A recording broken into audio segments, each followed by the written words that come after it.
মাত্র 50 টাকার পাউরুটি আর এক টুকরো চিকেন দিয়ে আমি বাসায় সুন্দর করে বানিয়ে ফেললাম রেস্টুরেন্টের মতো চিকেন স্যান্ডউইচ। আমি আগে থেকেই পাউরুটির উপরে মেয়োনিজ মাখিয়ে নিয়েছি। মেয়োনিজটাও আমার হাতে বানানো, বাসায় বানিয়েছি।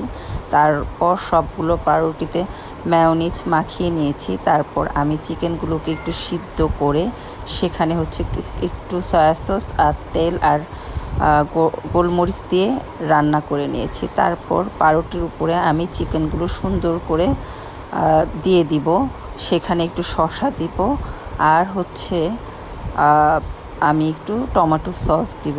খেতে কিন্তু অনেক ভালো লাগবে টমেটো সস দিলে। তারপর একটার উপরে একটা পাউরুটি আপনি সুন্দর করে বসিয়ে দিবেন। অনেকে চাইলে হচ্ছে 2টা পাউরুটি দিয়েও বানাতে পারে, কিংবা সাইডগুলো কেটে মাঝখানে সুন্দর করে ডিজাইন করে নিতে পারে। আমি যেহেতু বাসায় খাবো তাই আমি এত সুন্দর শেপ দেই নেই।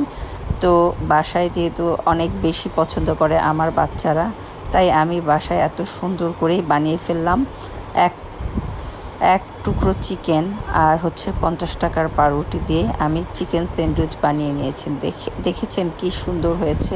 অবশ্যই লাইক কমেন্ট করুন।